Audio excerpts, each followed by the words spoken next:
Seja a Deus. Quero convidar os irmãos a abrirem suas Bíblias no Salmo 119. Salmo 119. Não se preocupe que a gente não vai lê-lo todo, tá bom? Antes que você se assuste, nós vamos ler uma parte apenas desse texto das Escrituras, a partir do verso 49 até o verso 56. Para que meditemos nas Escrituras. O tema do nosso sermão hoje é Palavra do Senhor, consolo e vida. Salmo 119, a partir do verso 49. Eu vou ler na Nova Almeida Atualizada, vai ser projetado também na Nova Almeida Atualizada. Você pode acompanhar ou na sua versão, ou se você usa os meios eletrônicos, pode também mudar na sua versão.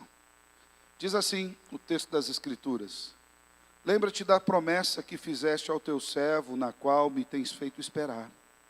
O que me consola na minha angústia é isso, que a tua palavra me vivifica. Os soberbos zombam continuamente de mim, mas eu não me afasto da tua lei. Lembro-me dos teus juízos de outrora e me consolo, ó Senhor. De mim se apoderou a indignação por causa dos pecadores que abandonaram a tua lei. Os teus decretos são motivo dos meus cânticos na casa da minha peregrinação. Lembro-me, Senhor, do teu nome durante a noite e observa a tua lei. Isto é assim comigo, porque guardo os teus preceitos. Versículo 50 diz: o que me consola na minha angústia é isto, que a tua palavra me vivifica. Vamos orar ao Senhor? Obrigado, Deus, por tudo aquilo que o Senhor tem feito em nós, no nosso meio, na vida da igreja. E nós queremos te louvar, Senhor, pela oportunidade que o Senhor nos dá de estarmos reunidos hoje aqui para celebrar o teu nome, para cantar louvores ao Senhor, como já o fizemos, ler a tua palavra, consagrar ao Senhor em adoração os nossos dízimos e as nossas ofertas e, acima de tudo, Senhor, meditarmos nas Escrituras. A tua palavra é o consolo, é a força que nós precisamos para o bem viver. Por isso lhe pedimos, Senhor, nos ajuda, esteja conosco, abra os nossos ouvidos, mente e coração, para que de fato sejamos edificados de acordo com o teu querer. É assim que eu oro em nome de Cristo Jesus. Amém e amém. Glória a Deus. Uma das mais duras lutas que nós travamos no decurso das nossas vidas, não obstante o pecado, as adversidades, são as angústias. Quantas vezes nós não nos angustiamos na caminhada? E o que é angústia? O dicionário Aurélio define angústia como ansiedade ou aflição intensa, uma ânsia, uma agonia, um sofrimento, uma tribulação. Algum momento da sua vida você já se sentiu assim? Angustiado, em profundo sofrimento, em agonia, ansiedade? Todos nós, num momento ou outro da vida, nós enfrentamos momentos assim, com maior ou menor intensidade, de acordo com as circunstâncias que nos cercam. O filósofo e teólogo dinamarquês Søren Kierkegaard define a angústia como a determinação que revela a condição espiritual do homem, caso se manifeste psicologicamente de maneira ambígua e o desperte para a possibilidade de ser livre. O que é isso? O desejo de se livrar das opressões, das tribulações, das dificuldades. Ainda outro filósofo alemão, Martin Heidegger, diz que a angústia é a disposição afetiva pela qual se revela ao homem o nada absoluto sobre o qual se configura a sua existência. Ou seja, a angústia é aquilo que nos confronta com a nossa limitação, que nos mostra o quanto nós somos limitados e o quanto nós dependemos de algo que está além de nós, o quanto as nossas próprias forças são impossíveis de nos satisfazer com aquilo que nós de fato precisamos. E não é assim na hora da angústia? Quando você está naquele aperto, você sente: eu não tenho força para sair disso. Eu preciso que alguém, uma ação de fora, venha e me conforte, venha e me console. Eu preciso que uma mão muito mais forte do que a minha me segura. Eu lembro-me de um hino que dizia, talvez aqui alguém vai lembrar, faz tempo que nós não cantamos esse: com tua mão segura bem a minha, porque eu tão fraco sou ó Salvador, que não me atrevo a dar nem mais um passo, sem o seu amparo, Cristo Salvador. E o hino continua, todas as estrofes dizendo isso, com tua mão segura bem a minha. Há também uma outra canção muito conhecida, que inclusive não apenas conhecida no meio evangélico, mas até no meio católico, que diz, segura na mão de Deus. Depois os teólogos tentaram corrigir essa canção, dizendo que não é o nosso ato de segurar na mão de Deus, mas sim o ato de Deus segurar em nossas mãos. A angústia é a percepção de que a força do meu braço não é suficiente para me manter de pé. De forma prática, a angústia é aquele aperto no peito que nós sentimos quando algo sai do nosso controle, ou melhor, quando algo sai da ilusão do nosso controle. Porque o controle é uma mera ilusão. Hoje nós estamos em pé, daqui a pouco nós deitamos e vamos para o Senhor. A gente vê notícias e mais notícias de irmãos que saíram para trabalhar, ou pessoas de uma maneira geral, saíram para trabalhar e dobraram a esquina e não voltaram mais. Pessoas que estavam em pé nas suas casas e o fôlego da vida se foi e eles não mais se levantaram. Tivemos aqui na nossa igreja irmãos que saíram de um culto maravilhoso de domingo à noite, da comunhão, foram para o aconchego do seu lar, deitaram e no outro dia de manhã já estavam com o Senhor.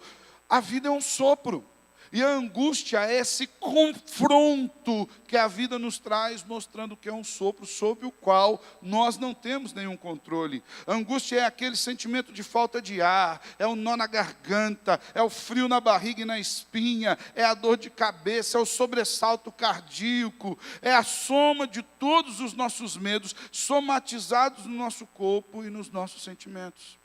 É interessante que a angústia, ainda que seja um estado emocional, psicológico e espiritual, algo da alma, acaba afetando o nosso físico. Quantas vezes por angustiados que estamos não dá dor de cabeça, ou não dá insônia? Quem é que nunca deixou de dormir por conta de uma noite de angústia? Quantas vezes por angustiado que estamos, a fome vai embora, ou em alguns aspectos a fome vem e pega de vez, a pessoa está angustiada, porque esse sofrimento é tão intenso no nosso interior, que muitas vezes nós o transportamos para o exterior, ou o próprio corpo transporta para o exterior.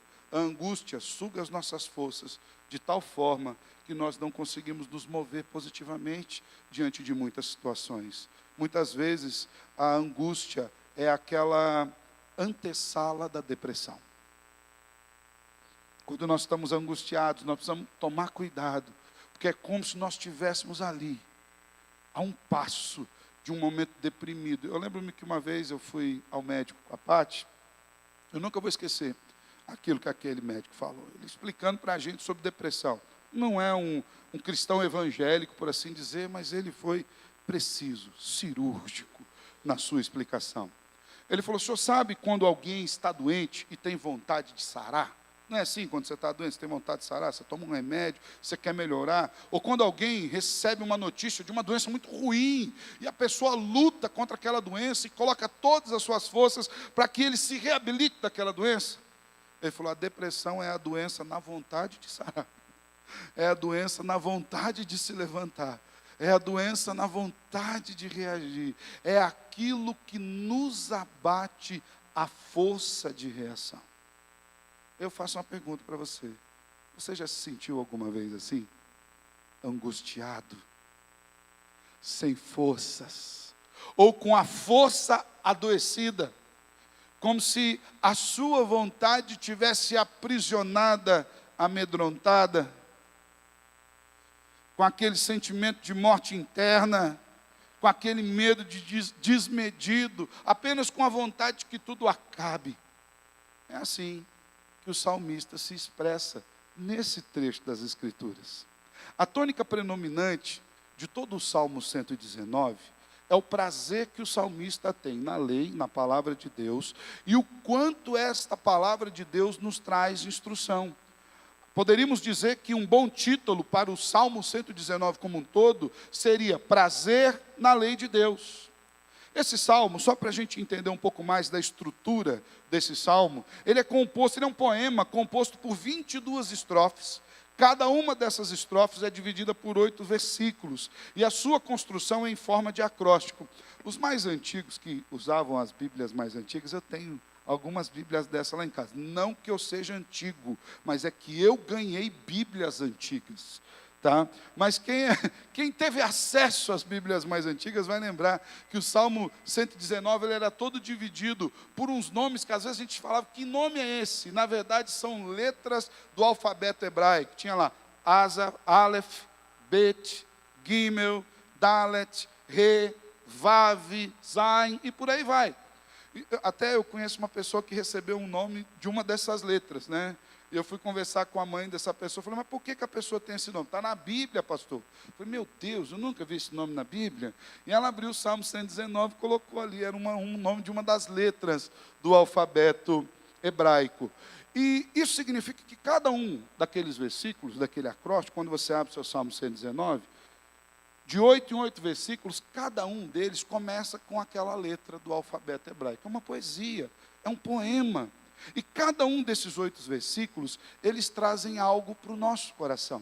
É como se o autor, o salmista, ele tivesse feito uma poesia, uma ode à palavra de Deus. Uma homenagem, um chamado a que nós voltássemos para a palavra de Deus. E a cada 8 versículos ele fosse fazendo aplicações dessa palavra de Deus na nossa vida. Por exemplo, os primeiros, Aleph, ele fala sobre o coração não ser dividido. O segundo, de 9 a 16, o Bet, tesouro armazenado, tudo na palavra de Deus. Gimel, de 17 a 24, consolo na solidão. Dalet, de 25 a 32, fala sobre vivificação pela palavra. Re, de 33 a 40, fala sobre o ensino da palavra. 41 a 48, Vav, palavras ditas a outras pessoas com base nas Escrituras. E o texto que nós lemos hoje, que nós vamos meditar hoje, o Zain, do 49 ao 56, ele está dentro de um compêndio que é conhecido como palavras que estabilizam. É por isso que no versículo 50, o salmista nos fala de consolo na angústia. Nos fala de lugar seguro no meio da tribulação. Este texto das Escrituras está exatamente nessa estrofe de palavras que estabilizam. Segundo o comentário bíblico Bacon, palavras que dão vida. Essa é a ideia desse texto que nós lemos, de uma palavra que gera vida em nossos corações. E é essa estabilidade que o salmista procura expressar nesses versículos. Ainda que outro comentarista bíblico, Derek Kidner, afirme que dos versos 49 e 50, mostram que o salmista está baseando a sua esperança em consolação apenas em um lugar. Na Bíblia, na palavra do Senhor. Naquilo que Deus havia falado. É por isso que o tema da nossa mensagem hoje é exatamente isso. Palavra do Senhor, consolo e vida. Porque todos nós passamos por momentos de angústia. Todos nós passamos por momentos de aflição. E como, além de enfrentarmos as lutas, ainda enfrentamos um mundo quebrado e marcado pelo pecado, se nós não olharmos para Deus, a tendência é que nós venhamos a sucumbir no meio da adversidade. A estabilidade de alguém, ela é fundamental para a sua vida. E a nossa estabilidade está na palavra de Deus. Em primeiro lugar, eu quero destacar com os irmãos sobre isso. Olhando para esse salmo, olhando para as nossas vidas, para as nossas adversidades e aflições, é que a palavra de Deus é a nossa fonte de consolo. Não há outro lugar que nós possamos buscar socorro no momento da angústia. Não é em pensamentos humanos, em filosofias humanas, não é na teologia do coaching, não é nas palavras de afirmação ou no pensamento positivo. O que de fato muda a nossa vida, a nossa história, o nosso estado emocional, físico e espiritual, é aquilo que está na palavra do Senhor. Haja vista que o salmista começa esse pedaço, essa estrofe do poema no versículo 49, dizendo assim: lembra-te da promessa que fizeste ao teu servo, na qual me tens feito esperar. O que me consola na minha angústia é isso. O salmista aponta para Deus, falando: Senhor, o Senhor falou algo sobre mim. o Senhor falou algo sobre a minha vida, o Senhor deu um decreto sobre os meus dias, sobre os meus pensamentos, sobre quem eu sou. O Senhor, no ato da criação, deu um veredito sobre quem eu sou. Essas palavras para mim são uma promessa, e eu espero na tua palavra. Eu espero naquilo que o Senhor diz. Em meio às dificuldades, irmãos, o salmista encontra esperança, consolação na palavra do Senhor. O original, termo original hebraico, para o termo palavra aqui, quando eu falo que me consola na minha angústia, é a tua palavra, está ligado àquilo que diz o verso 49, porque por palavra nós podemos traduzir como promessa. Ou seja, ele se firma na fidelidade e na imutabilidade de Deus, que age na vida dos seus. Quando nós estamos em angústia, nós precisamos olhar o que a palavra de Deus diz sobre nós. E nós precisamos olhar isso com seriedade, irmãos. Porque hoje você vai ver muitas pessoas dizendo: a palavra de Deus diz que você é vencedor, que você é vitorioso, que Deus te fez por cabeça e não por cauda. Não é disso. Esses textos são aqueles textos que sofrem na boca dos pregadores, né? Os pregadores dizem o que eles querem e usam esses textos. Mas a palavra de Deus diz que nós fomos criados à imagem e semelhança do nosso Deus. A palavra de Deus diz que, embora tenhamos caído em pecado, o próprio Deus veio ao nosso encontro.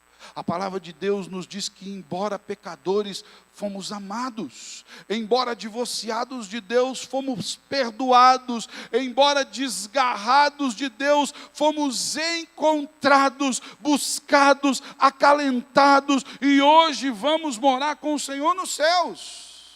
É o que cantamos, é um amor impressionante, um amor ousado. Eu lembro-me que a primeira vez que eu ouvi essa canção, até a primeira vez que eu ouvi essa canção, eu estava cantando no aniversário, estava pregando no aniversário de uma igreja. Quem estava tocando é o André, marido da Mauri, que está aqui conosco. Eu lembro disso muito bem. Eu lembro que eu falei: Patrícia, que música boa, a gente precisa levar para a igreja. Fizemos umas adaptações na letra, para ajustar teologicamente, mas a música é boa. E eu lembro-me que eu conversava com o Delcio falou: você ouviu essa canção aqui no original? Ela veio lá do inglês, o pessoal compôs. E quando fala de ousado amor, a palavra lá original no inglês, traz a ideia de um amor inconsequente.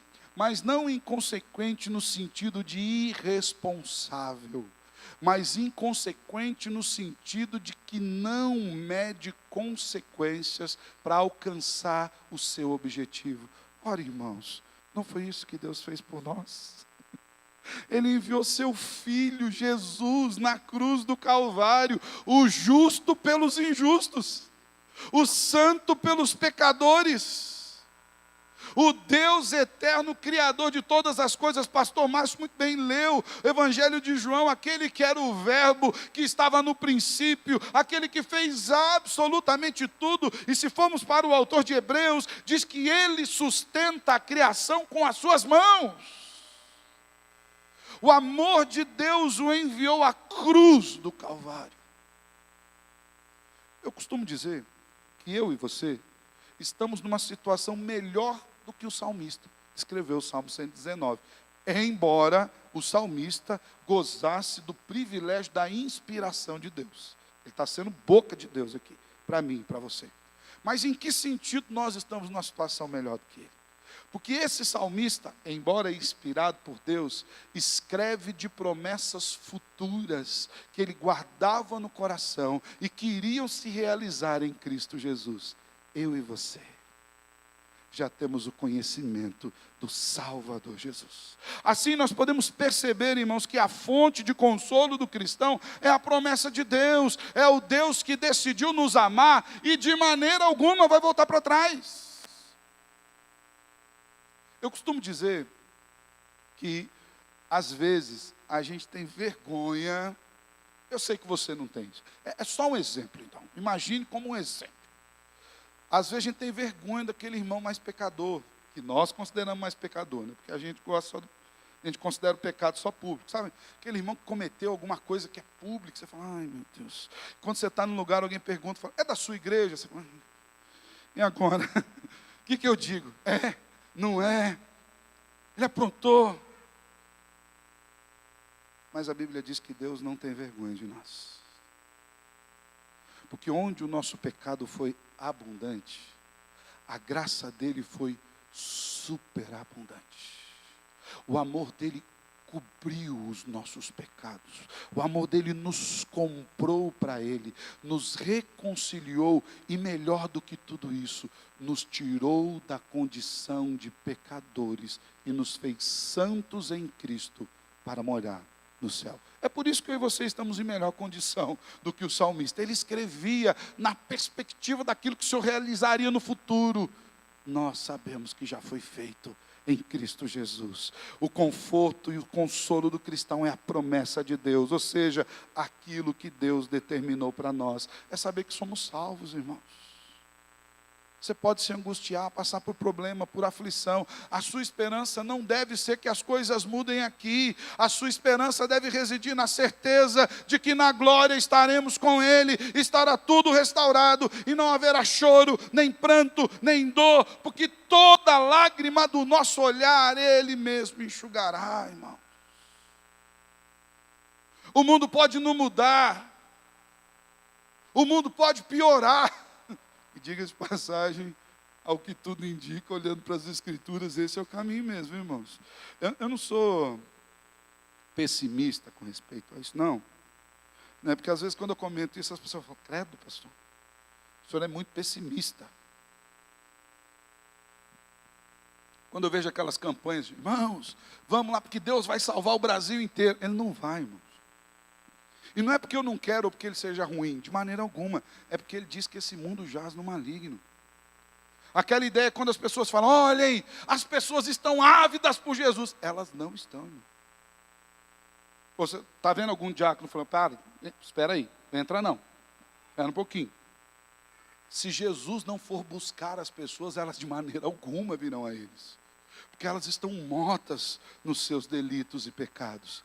Mas aleluia, que a palavra diz que eu e você fomos alcançados. É isso que nos consola.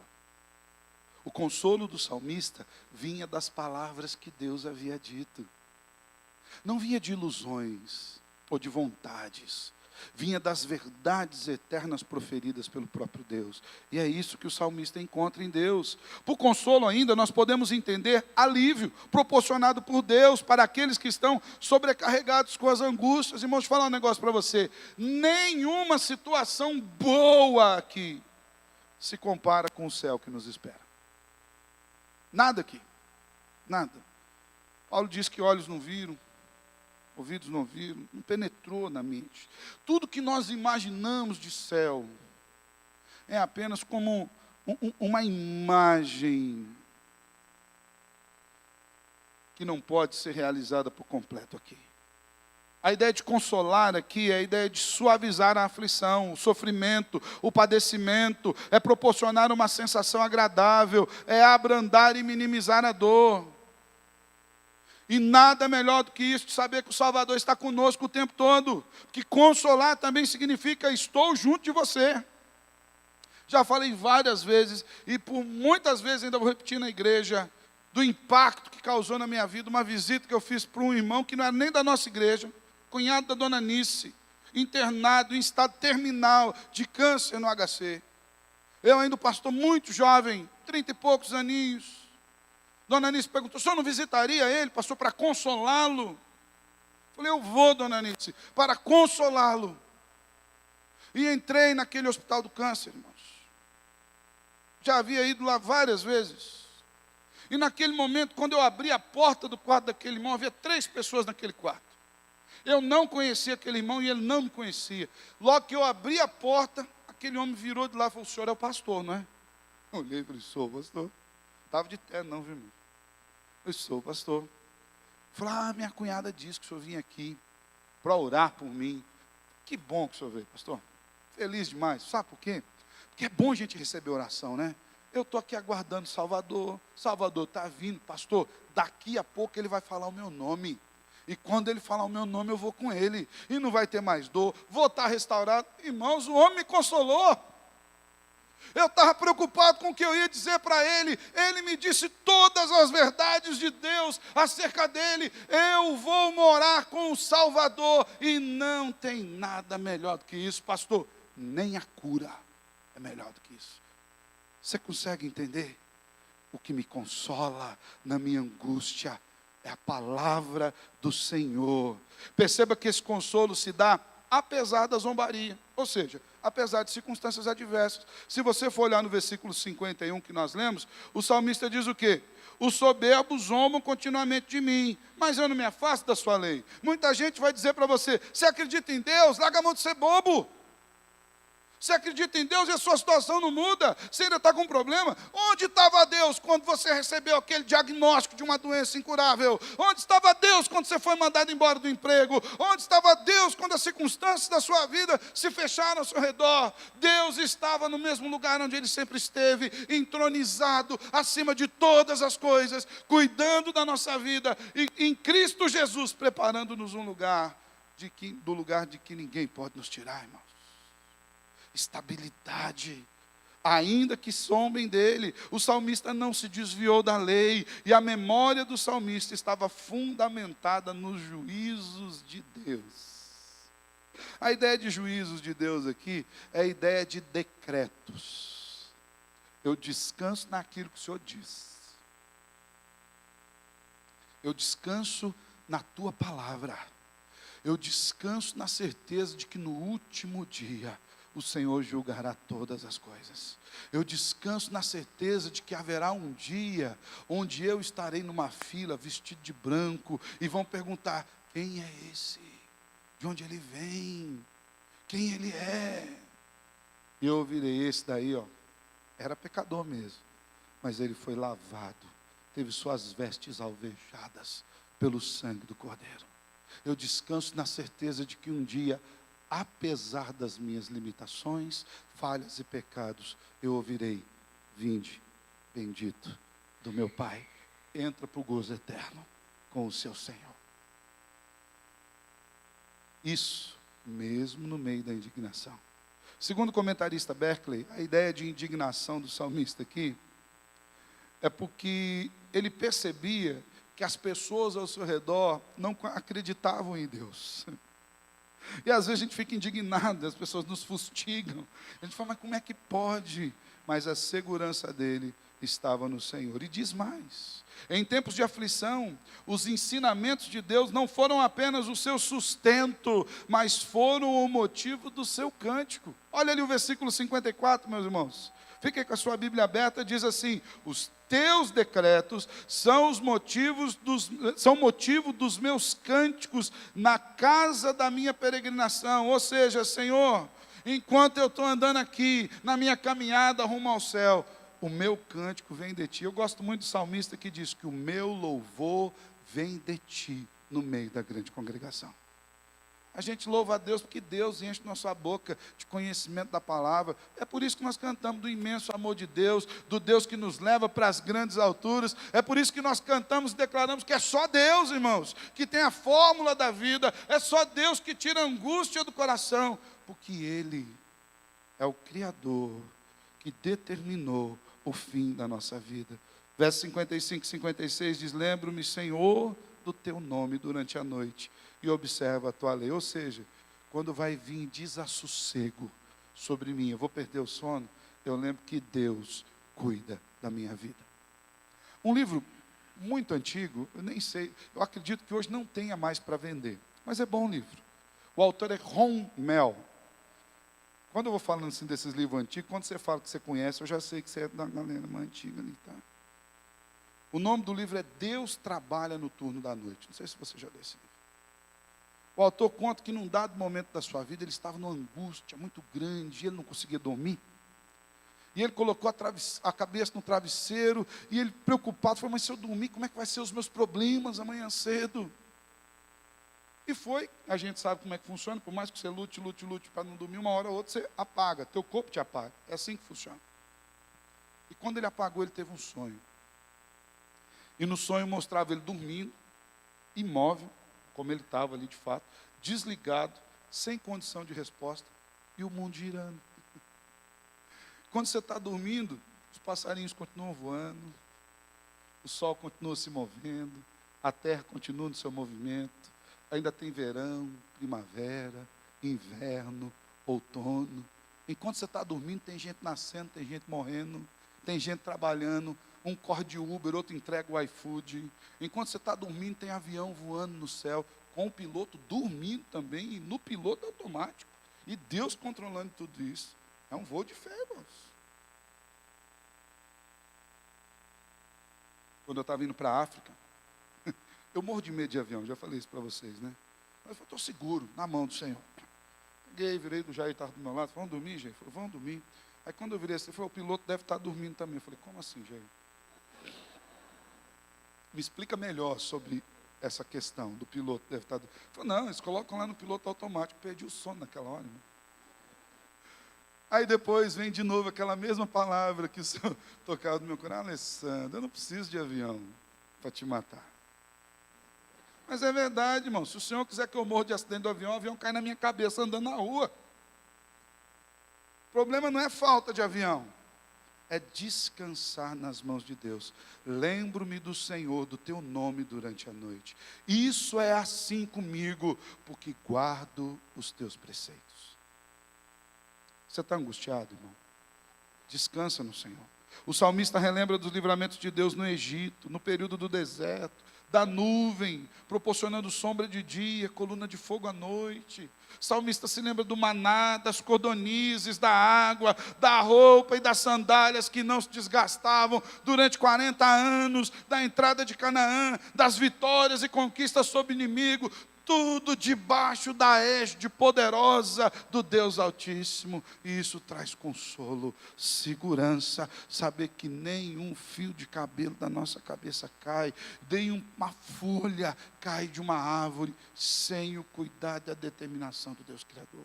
Saber que todos os nossos dias, cada um deles, foram escritos e determinados antes que qualquer um deles tivesse existido. O consolo de saber que o Deus da Bíblia é o Deus que nos sustenta nas nossas adversidades. É por isso que nós podemos aceitar o maravilhoso convite de Jesus. Venha a mim, você que está cansado, sobrecarregado, que eu vou aliviar. Então a primeira verdade que nós temos aqui é que a palavra de Deus é a fonte de consolo. Está consolado, não consegue dormir, vai ler a Bíblia. Diga de passagem, parece que é um sonífero, né? Vou ler, não está conseguindo dormir, vou ler a Bíblia. Começa, o Senhor é o meu pastor. Acorda no outro dia no meio do pasto verdejante, sem saber onde está. Ainda bem que o Senhor guardou a noite. Vá para a palavra. Segunda e última verdade que nós podemos aprender, última no caso do sermão de hoje. Esse texto, irmão, não poderíamos fazer vários e vários sermões sobre eles. Mas a segunda verdade que eu gostaria de destacar com os irmãos aqui, é que a palavra de Deus é a fonte de revigoramento. Então não é apenas consolo. Não é aquilo que me acalma, não é aquilo que me tira apenas da angústia, mas é uma fonte de vida nova. O que me consola na minha angústia é isso, que a tua palavra faz o quê? Me vivifica. Há muitas aflições pelas quais nós passamos, nas quais nós sentimos como se o fôlego estivesse diminuindo, sufoco. Já sentiu aquele apertar no peito, aquele que você faz assim?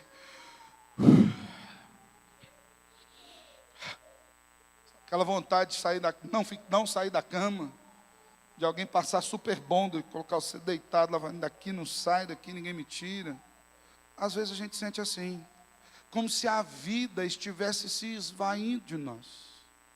Nesse momento, o salmista afirma que a palavra de Deus não é apenas o consolo, não é apenas aquilo que nos alivia, mas é aquilo que gera vida. A NVI traduz essa parte do versículo 50 assim: a tua promessa dá-me vida. A ideia de que eu cheguei numa angústia tão grande a ponto de desfalecer, de desacreditar da vida e de não querer mais levantar e não fazer nada. Mas quando eu leio a palavra de Deus, eu me reanimo, eu me ponho de pé, porque o Senhor está comigo.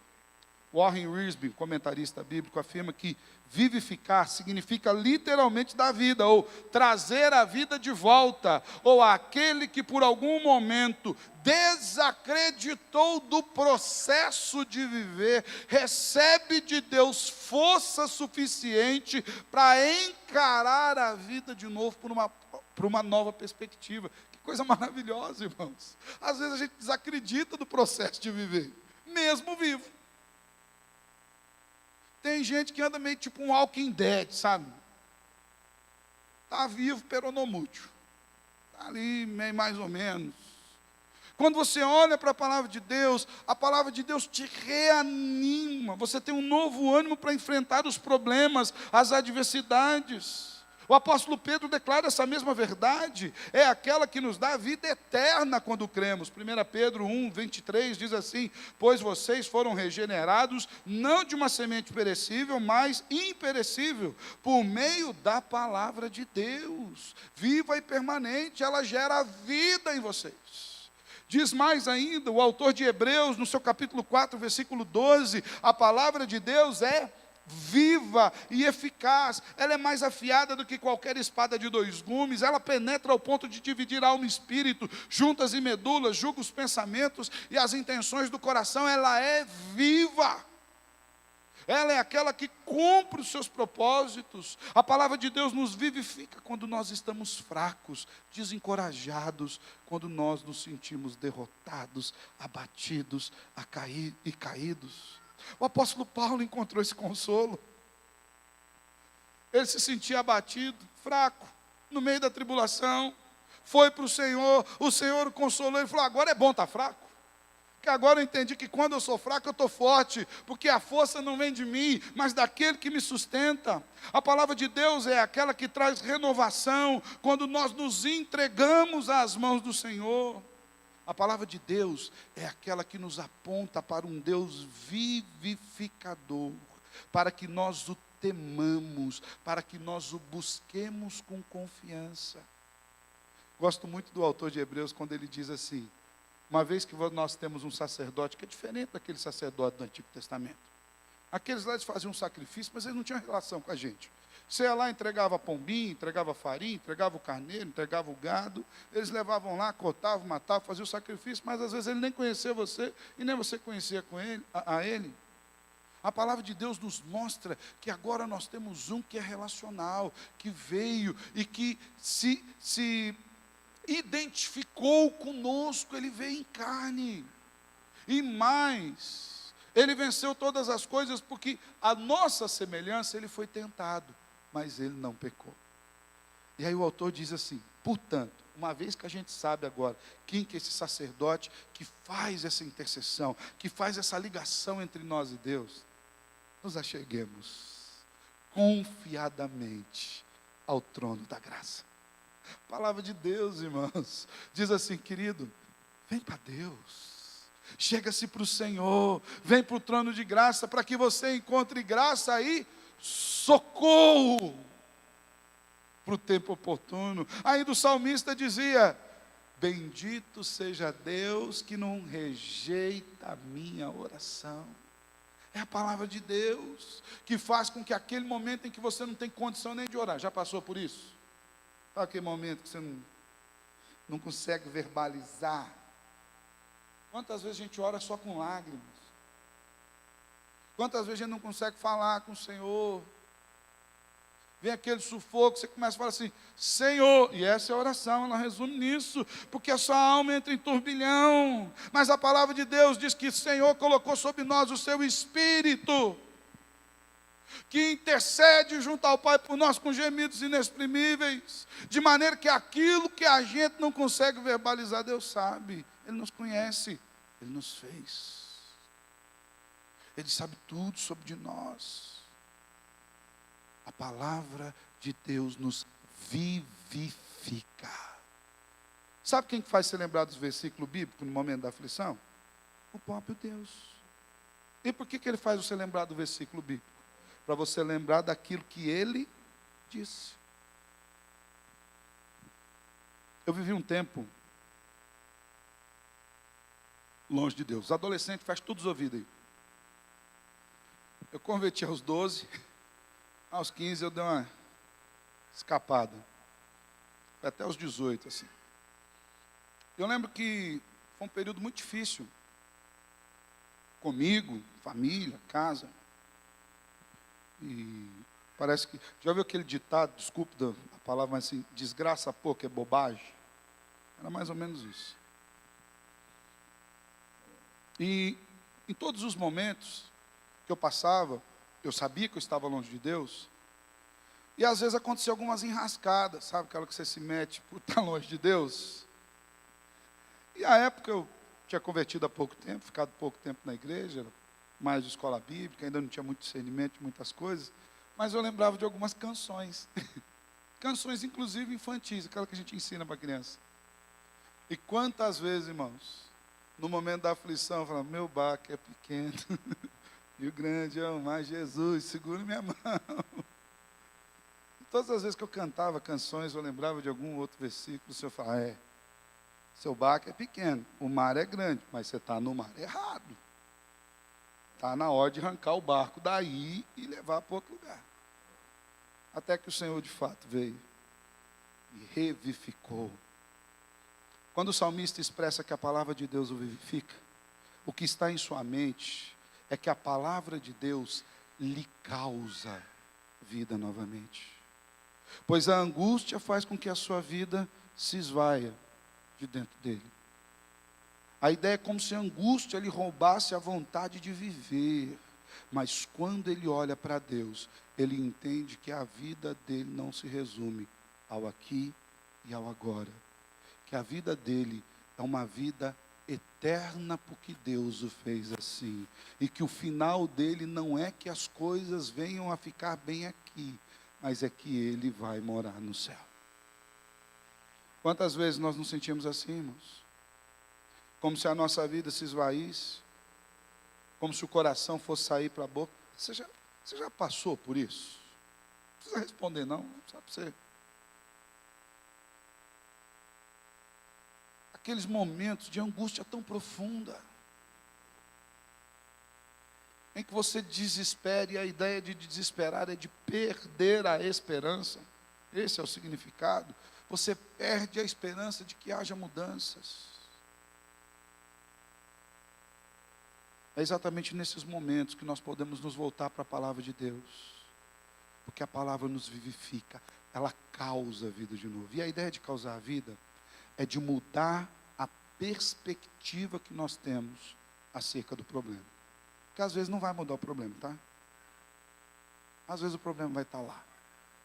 Mas a grande diferença é que nós vamos mudar a maneira de ver o problema. Nós vamos olhá-lo pela ótica do Senhor. Nós vamos olhá-lo pela experiência de estar com o Senhor no meio do vale da sombra da morte. Porque falar o Salmo 23 é bonito, não é? Ainda que eu ande pelo vale da sombra da morte, não temerei mal algum, porque o Senhor está comigo. E se dependesse da gente escrever o versículo, a gente falava assim, e nós queremos ficar bem longe desse vale. A gente escreveu isso. Mas nesse momento, nós entendemos que Deus está conosco, no meio do vale da sombra da morte. Então, ainda que aquele seja o meu último lugar na terra, o Senhor está comigo e me levará para a glória, irmãos. O apóstolo Paulo expressou esse mesmo sentimento ao dizer, logo já não sou mais eu que vivo, mas Cristo vive em mim. E esse viver que eu tenho na carne, eu vivo pelo Filho de Deus, que me amou e se entregou por mim. Paulo chegou a dizer que por ele nem queria estar aqui. Eu queria estar na glória com o Senhor. Porque aquilo que me espera é muito maior do que as coisas daqui. Porque a palavra de Deus lhe deu uma nova perspectiva. Paulo chega a escrever da cadeia aos irmãos de Filipos, dizendo, alegrai-vos no Senhor. Porque a alegria vem do Senhor. A vida que a palavra de Deus nos traz é fruto do conhecimento de quem Deus é, daquilo que Ele fez por nós e de como Cristo nos alcançou pela graça.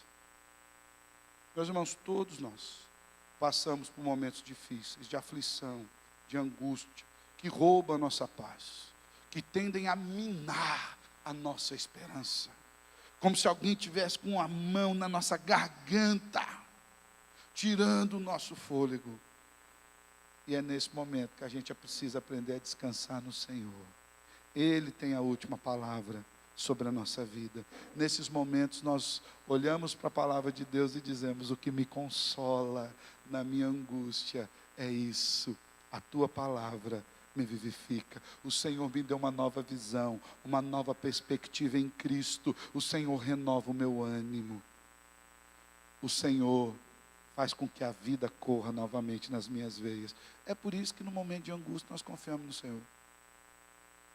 Eu falo que uma das coisas mais bonitas que você pode contemplar na sua vida, você pode espantar, mas vai na fé. É o velório de um crente. Pastor, mas que coisa, o senhor quer que os irmãos morram? Não quer não, irmãos. Tomara que o senhor venha e nos leve tudo aqui. Mas quando você vai no velório de um crente, de um homem, de uma mulher de Deus, você vê a esperança estampada nos seus rostos. Sabe por quê? Porque ele sabe que a vida não acabou aqui.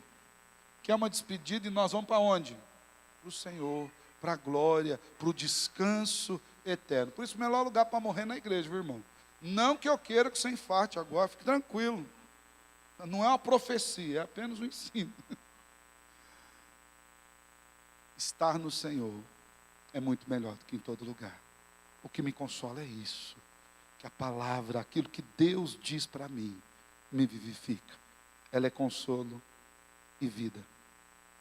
Meu desejo é que você e eu, que nós, possamos de fato confiar nessas promessas. Possamos ancorar as nossas vidas na palavra do Senhor. Possamos confiar na mão poderosa de Cristo Jesus, no seu amor infinito, que fez com que ele fosse voluntariamente à cruz, irmãos. Que fez com que ele se entregasse por nós, que nós confiemos que esse amor nos deu tudo o que nós precisamos. Ainda que as coisas daqui não andem de acordo com aquilo que nós queremos. Que a palavra de Deus, de fato, nos console, nos vivifique, nos fortaleça. Que a verdade de Cristo acerca de nós, salvos, perdoados, redimidos, transformados, cidadãos dos céus, faça com que a nossa vida encontre uma outra perspectiva. Amém? Feche os teus olhos. Eu quero orar com você. Eu queria convidar você a ficar de olhos fechados.